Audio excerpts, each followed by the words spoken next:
The NAR Commission's lawsuit settlement has spurred a lot of emotions and a lot of real estate leaders. And Jason Mitchell, the founder of JMG or the Jason Mitchell Group, is just one of those. I had him on the podcast today, and we talked a lot about his passion for the industry and some of the actions that he's taking. He really relies on buyer leads and some seller leads, but a lot of buyer leads from lender referrals. He also is very heavy into working with veterans. So this directly impacts his business. And, just having veterans able to come up with a down payment plus, or actually not a down payment, but a commission is very difficult. So we talked about that, but he also developed the real estate agent pledge, and he'll tell us a little bit more about it on the podcast. But it is really a commitment from everyone in the industry for transparency and ethical behavior when it comes to working with buyers and sellers. So enjoy the podcast, and I hope that you take his passions back with you. Jason, thanks for joining the RealTrending podcast, I should say again. Thanks for having me again. Yeah. So for anyone who maybe didn't listen to the last one, which has probably been over a year ago, I want, and to kind of set up some of the questions I have for you, why don't you give us our audience a little background on your business model and the way you practice? Sure. Well, thanks for having me. Our company, JMG, we're really a specialty when it comes to servicing referrals from large institutional clients, big lending clients, search clients, relocation. This year, we'll distribute somewhere in the ballpark of around 100 to 120,000 referrals to our agents across the country. And that's about 85% of our business. This year, we're on pace to hit a little over $5 billion in production and around 12,000 transactions. And most of those referrals, or maybe all of them, are buyer referrals, correct? The majority are, but we're about 70-30. We're fortunate to manage some portfolios for people like Mr. Cooper and Freedom Mortgage. And so there's a good handful of sellers in there. But yes, still, I think we're about 80% buy-side heavy. Okay. And the reason I ask is I want to talk a little bit about the NAR settlement because you're buy-side heavy. I wanted to know how you feel like it's going to impact your business model. And then we'll kind of go into any strategic changes after that. Well, I've been on a lot of different podcasts talking about this, and I think there's good and bad. And I think the good is that we're going to start having, which is interesting because it's always been this way, that you should get a buyer broker sign. But now all of a sudden it's going to become way more common practice. And as that becomes more common practice, the consumers are going to now start to understand that it's common practice. And I think that creates a world where we have more loyalty within the agent population of consumer to agent. There's been so many times when you think about it that people don't get a buyer broker signed, and the next thing you know, they're at D.R. Horton signing on their new home, and all the time and effort that you spent, you're not getting compensated on. Or they want to go see a home and you're busy, and so you say, can we see it at 2 instead of 10? And you don't hear from a client. They go into a home and now somebody. So I believe it's a good thing to have true representation in writing. And I also believe that representation should have full transparency when it talks about the services provided, the fees associated with that. But I think where the bad comes into play is how NAR structured this with the MLSs. And the reason that is because we need transparency. And we need transparency not to show what somebody's being compensated. There was these arguments that agents steer. And my argument back to that was, okay, maybe in the 80s and 90s you could steer, but you can't really steer now because people find their own homes. They're online, they're seeing it. If a home is listed, regardless of the percentage, and a consumer wants to see that home, we're showing them that property. So agents can't really steer based on percentage. But the reason that this is a major problem is because it's the consumer itself not knowing if there's going to be cooperative compensation from the very get-go. Now, why is that important? It's important because, Tracy, if you and your husband were looking for a home and a non-negotiable was it has to be a single level home. If a home is 2 stories, you're not even going to look at that property. That property is as if it doesn't even exist, right? You don't even look at photo 2. It's just next, next, next, because you want a single level home. Well, to a consumer that doesn't want to pay for representation fees out of pocket, if they know in advance, and again, it didn't have to be a percentage. It should have been a simple NEG, negotiable, meaning it's offered, or a yes or a no. Because the problem now that's going to occur is that a consumer is going to see a home and they're going to ask their agent, hey, I'd like to go see this property on Saturday. That sounds great. Okay, cool. Call, set the showing appointment. But the next question is going to be, are you offering cooperative compensation? Why? Because my client doesn't want to pay any monies out of pocket. So now if they say no, or let's say it's 1% and they got to make a gap up of the difference, I got to call my client back, tell them, I know you like it, but unfortunately, and they're sitting there saying, well, I shouldn't have got excited about it. I wouldn't have even looked at it. So if they knew in the forefront, it would be as if that property doesn't exist. That's why there needs to be transparency with this for the consumer's sake of the experience when purchasing a home. That's the problem with it. Yeah. Well, and first of all, I'm not quite old enough for just a 1-story. So we're going to still stick with the 2-story right now. Oh, that's funny. Oh, that's good. Secondly, I think it's not necessarily that the buyer doesn't want to pay out of pocket. I think a lot of times the buyer can't pay out of pocket. They don't have enough for both the down payment on the home and, paying a fee as well. That's exactly right. Yeah. That's exactly right. And so when people look at this, look, they want, they attack the big business of real estate. And the problem was the big business of real estate is not done by big business. It's done by independent contractors. And so to attack the real estate space, to say that this is from collusion of conspiracy when it comes to commissions, that's not true. If there was any collusion in this case, to me, Tracy, I'm sorry, but I'm not, I've stated this multiple times. I think NAR threw the industry under the bus. And the reason that is because years ago, when this initial case was in litigation, the defendants went to another defendant in Chicago and said, hey, look, what they're asking for is, can you remove the percentage, because it's this universal compensation that the DOJ seems to have a problem with it, meaning that it just seems as though 3% seems a little bit fishy. Can you just remove the percentage and just indicate that it's negotiable? And NAR said, no. If you want to list a home, you got to belong to NAR. And if you want to list a home, you got to belong to this MLS, and you also have to charge fees.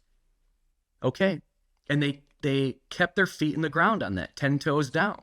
And the problem is that if they just changed it to negotiable, which we all know that commissions have always been negotiable, there's never been a set fee on commissions, then we would have never been in this mess.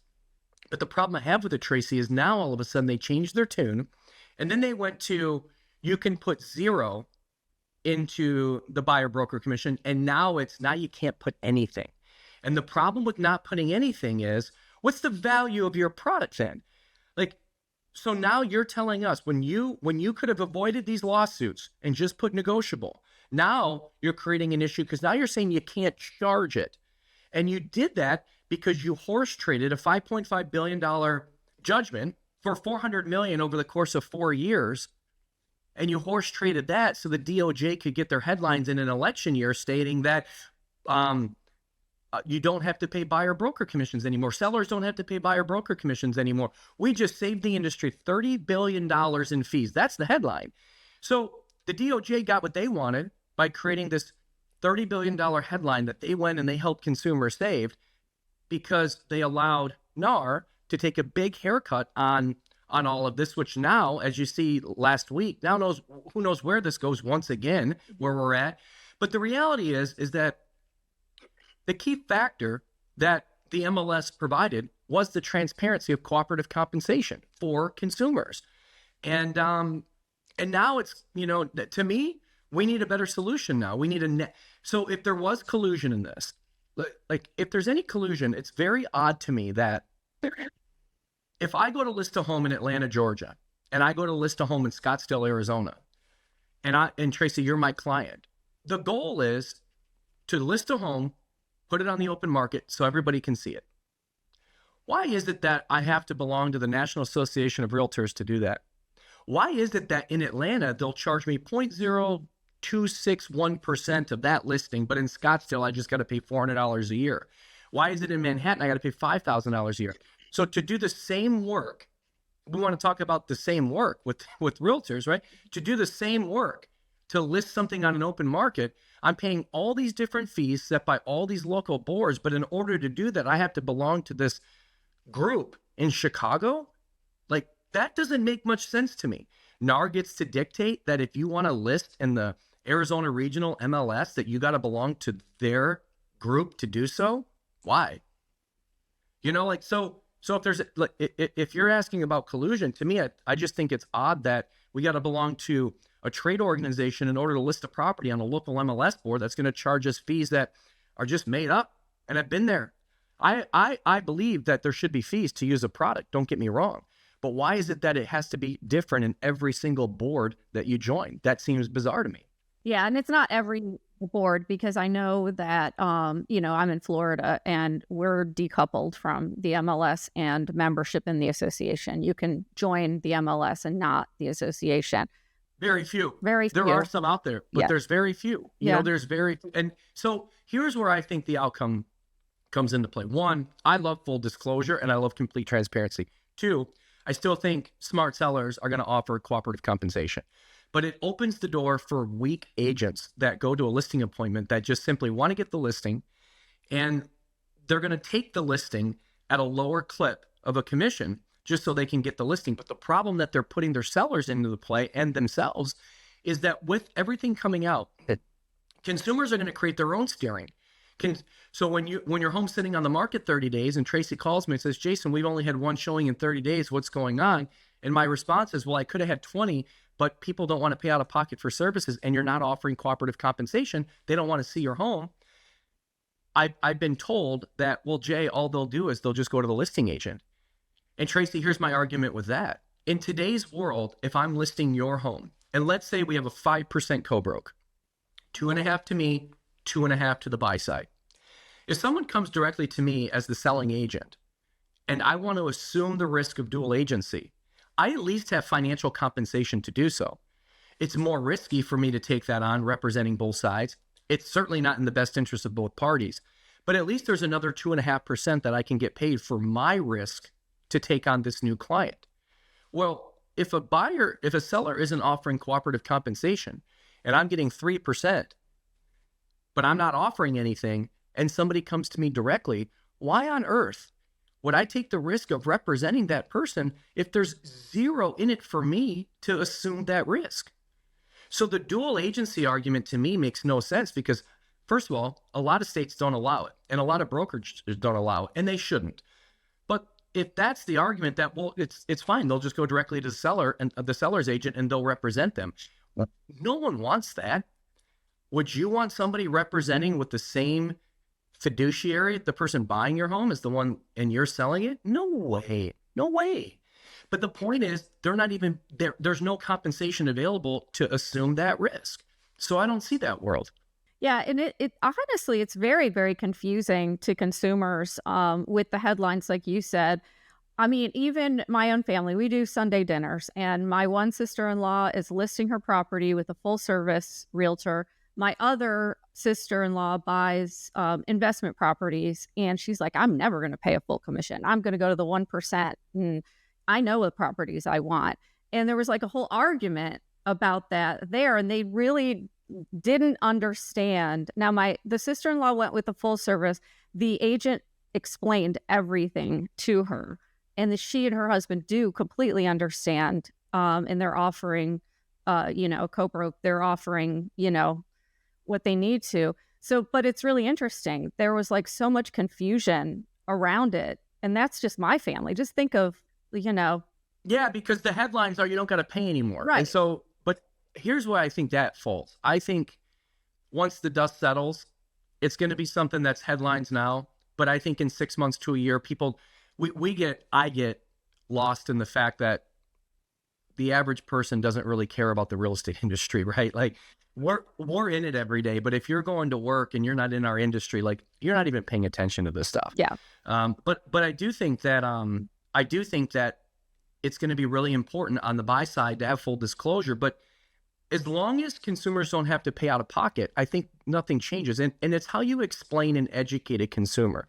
So if I tell you, hey, Tracy, my name is Jason, blah, blah, blah. We met through so-and-so. Just so you know, I'm really excited to show you these houses. I have a representation agreement. It allows me to show you homes. When we do find the right home for you, I want to let you know that in most cases, my services will be paid for through a cooperative compensation through the purchase contract, which means that in most cases, you may not have to come out of pocket, and you probably won't. There may be some properties that do not offer cooperative compensation, in which case I will let you know up front if we're in that situation. You can also choose to not view those properties, or we can still ask the seller at the time to see if they're allowed to do so. The goal is to not have to have you pay out of pocket for my representation fees, but just know I will let you know that up front if we find ourselves in that situation. If it's explained like that, there's not a single person that's going to have an issue signing a representation agreement. But it's how we explain it to the consumers, which is the important piece. Yeah, definitely. And so with your own company, what are some strategic changes that you're making, if any, other than the ones that are required by the settlement that, I know it's a proposed settlement, but the mandatory buyer agreement or representation agreement is going into effect no matter what. We know that. I mean, that's July. Yeah. And I believe that's a good thing. We should have done that a long time ago. I do want to point out, though, NAR is not the law. Just because NAR says you have to do something doesn't mean you have to do it. But I like the common practice of full disclosure through documentation. I love that. I think that's a wonderful thing. What we're doing is we're making our buyer broker agreement more transparent. We're laying it out. We're educating our consumers up front about it. We're also listing all of the services that you get with our agents when you hire one of our agents. And on the listing side, we're encouraging cooperative compensation for the best interests of the transaction in itself. So in there, and what we're crafting is, of course, the listing fees are negotiable, but just know that the lower that you compensate a buyer broker, the harder it's going to be for their client to want to purchase your home based on the fact that they may not have the funds available to do so out of pocket. And so I think if you explain it to a seller that way, I don't think that they'll care either. I mean, the reality is, Tracy, buyers have always paid commissions. If your home's worth $500,000 and there's 6% commissions, and a buyer goes to buy that home for $500,000, guess what? The cost of sale is being paid by the buyer. It just didn't appear that way on the settlement statement. Buyers have always paid commissions. They paid the seller commissions, so like, and that's another argument too, when you talk about, from a mortgage perspective, banks and lending institutions aren't stupid. When they underwrite a property for a purchaser, they know that the value of the asset is not the purchase price of the asset. Because if there was no commissions in that price, the asset would be worth 6% less of the purchase price. Banks know that. And so it's just a matter of, and Fannie and Freddie came out, as you saw, not too long ago, a few days ago, and said, hey, no, we have no problem with this. We don't count it towards concessions anyway. So this is the world we're going to get to. We're going to get to a world where it's just negotiated in the purchase contract, which is fine. I have no issue with that. It's how they recklessly came out with this, and they recklessly came out with it to appear to the public. But that's what the news media wanted, and that's what the DOJ wanted. So they blasted that. But it's also reckless to say, oh, and by the way, we're just going to do it in July. I mean, I know that's 4 months away, but we're just going to do it in July. That seems quite fast, in my opinion. So I have a question for you based on the fact that you said they're always paying commission, that the lenders understand that that's part of the purchase price. But then how can you make the argument that the market sets the price of the home and the commission is not raising the price of the home, that it's what people are willing to spend on that home? It's supply and demand. Yeah, I mean, I think that goes back to, and here's another side of that argument, which is a wonderful argument. What I go back to is you've created this underground world now with no transparency with co-broke to say, so I'm your listing agent, Tracy. Buyer's agent calls me, says, hey, the home over on Main Street, you offering cooperative compensation? Yeah, we're willing to do so. Great. What are you offering? I don't know. What are you offering? If you offer me full price, I can pay you $3. If you offer me $490, I can pay you $2. If you offer me $485, I can pay you $1. So tell me now, we're going to be negotiating theoretically against the client's purchase price for our own commissions because there's no transparency on what the compensation is. It's going to be all negotiated. Now, I'm okay with that. But the reality is that that's really how it's going to be done moving forward. So now you find out from your agent and you say, well, I could have bought this at $485 if you would have only taken 1%, but you took 3, so you made me pay more. Yeah, but that's kind of how it works now. So, I mean, that's the world we're going to get to. Instead of it being transparent what somebody's making, you're not going to know until you make those phone calls. But that's what everyone's going to say. Yeah, we'll pay you 3% if you bring us a full price offer. So now I got to go back to my client. If we're talking total transparency, well, I'm making 3%, so we got to offer $500,000. We'll offer $490. Well, if we offer $490, you're going to have to come up with an extra 1.5%. Like, wait, what? Like, it's just, our system worked great. Our system worked great, and they blew it. They blew it. But this is all going to find a world. Where I'm nervous about, Tracy, and I think you know this about us. We service more veterans than any real estate group in the country, and we have an amazing relationship with one of our biggest partners, if not our biggest partner, Veterans United, and so they provide us with so many veterans that we provide home ownership to.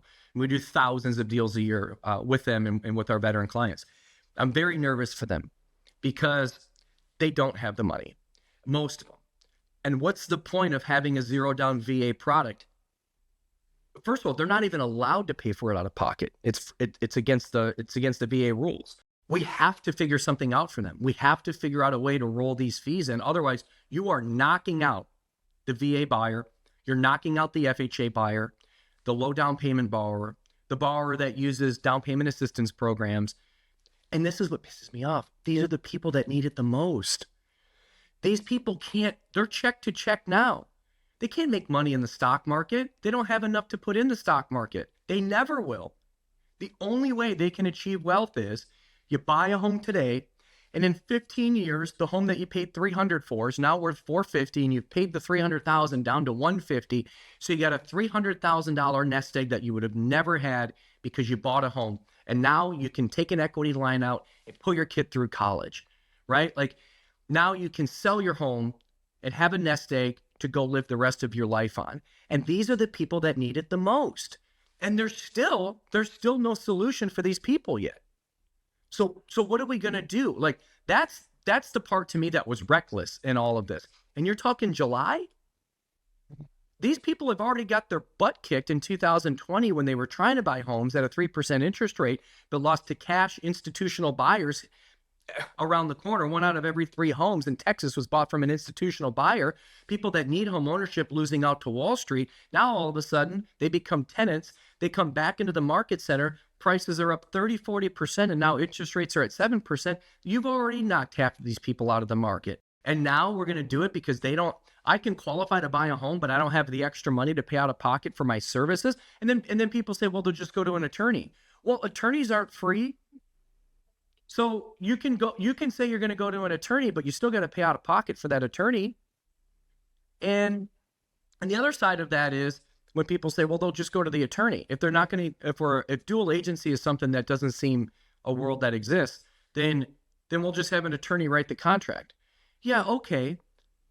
But I think they're misunderstanding the real work of a buyer's representative, which is I'm touring you. I'm taking you to 15, 20 houses. I'm writing offers that don't get accepted. Then we go into contract and then it falls out. And then I got to find you a new home. The work is done up front.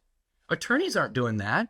And if we become a service-oriented business, think of this world. So people say, well, real estate agents are going to start to become like attorneys and they're going to charge hourly. Okay, let me ask you this question. I don't know about you, Tracy, but when you get a bill from your attorney, every time you look at that bill, you say, whoa, you spent that much time on that? So I'm going to give you a bill at closing. And all of a sudden, it's always going to exceed any expectation that you had because I'm going to charge you for looking at properties with you. I'm going to charge you for driving to your home. I'm going to charge you when we talk on the phone to negotiate the deal. And you're all of a sudden going to look at that bill where that bill might even have been more than the co-broke given the amount of hours spent with that consumer. I don't see that world existing. I don't. And by the way, they would still have to pay out of pocket for that. So it doesn't solve the problem either. Yeah, definitely not. And so you put together a campaign, and let's talk about that. It's called the Real Estate Agent Pledge, because you're obviously passionate about this, this issue in the industry. So tell me a little bit about that and what it is. Absolutely. And thank you for bringing that up. Look, this industry has been everything to me. I mean, it's created an amazing life. I've been in it for over 20 years now. I've met the best people in the world in this industry, from my clients to people like yourself and the people at HousingWire, RealTrends, and Mr. Murray, and you name the great people that I've met in this business. So it's been really good to me. And the Real Estate Agent Pledge is a commitment that we will, because what breaks all of this is the community of bad agents that don't create their value to their clients. Those are the ones that'll break it. Those that understand the value of what cooperative compensation represents for the transaction and the most simplistic way to home ownership for buyers and the most simplistic way for sellers to sell their home is that we create an environment that makes it the easiest way for home ownership. And that's what this pledge is all about. It's about not only real estate professionals in the community understanding that this is a good thing, it's also lending partners, because lending needs this, you'd argue, more than the realtors, because if all of a sudden you're taking a pre-qual on a client and you allow them to find their own agent, and that own agent isn't creating disclosure and complete transparency, they fall in love with a home. Now they got to come out of pocket and they say no. Now they can't buy that home. Guess what? All the work that the lender did to pre-qualify the client, work with them, get them the right home. Now all of a sudden the client's saying, well, I can't buy the home because I don't have money to come out of pocket. And it's only because they didn't hire the right real estate professional. So the lending community needs to make sure when they refer, now more than ever, lenders need trusted agents. They need trusted companies like JMG, because we need to make, for the sake of, I need to give this to a real estate professional that is going to give my client education up front about this process so they know in advance what is about to come, and the full disclosure and transparency in the cases where there isn't cooperative compensation. This is what we could be facing. Because, and again, I'll tell you this, in our buyer broker agreement, we're giving these check boxes for our clients to where they can literally sign off that I don't want to see homes that I have to come out of pocket with. Why are we doing that? Because I want the consumer to decide and tell us up front if our services are going to have to be paid out of your pocket. Do you still want to see those homes? I want them to tell us yes or no. And I'll bet you, Tracy, I'll bet you 9 out of 10 people say no, because guess what? If they're not offering it, I'm just going to move on to the next home. Screw it. And as we all know, over the past year, inventories are up 30 and 40%. So as inventories continue to go up, then consumer choice on the buy side, they're just going to say, well, I'll just look at the next one. So I think we find ourselves in that position, but it is really important for lenders to look at this pledge, because it's a commitment from lenders that we're going to do our part by helping our real estate agent community and their clients understand what cooperative compensation represents and what that means to you as a buyer when you go into the field with your real estate professional and utilizing trusted real estate professionals. And what is the URL? Is it the realestateagentpledge.com? Yes. NAR was not happy when I put the realtor pledge. Let's just say that. Yeah. I will put the link in the show notes so that anyone who wants to take a look at it and fill it out can do so. Any last thoughts, Jason? I I don't think we should be freaking out. I think that this is, we need disclosure. We need the right agents and the best professionals. Our clients in the community deserve to know exactly how this process works. But I do think this was reckless, and I do think that NAR should have thought about this more. And I also think that this could have been, like, a lot of people don't know, prior to the trial, I don't want to name any names, but they tried to get NAR to do what we always have done, and that's just make this negotiable, and they just didn't, and they were arrogant about it. And all of a sudden, we found ourselves in this position of saying, "Now you can't offer it." I get frustrated because, hold on a second, my seller is telling us they're willing to offer cooperative compensation, and you mean to tell me that I can't let the world know that to make the sale of their home easier? That's crazy. Yeah. Well, Jason, thank you so much for your passion about the industry that we all love. And I look forward to seeing you at the gathering as well. Yeah, I'll see So you in a few thanks so days. much for joining Real Trending. Thanks a lot, Tracy.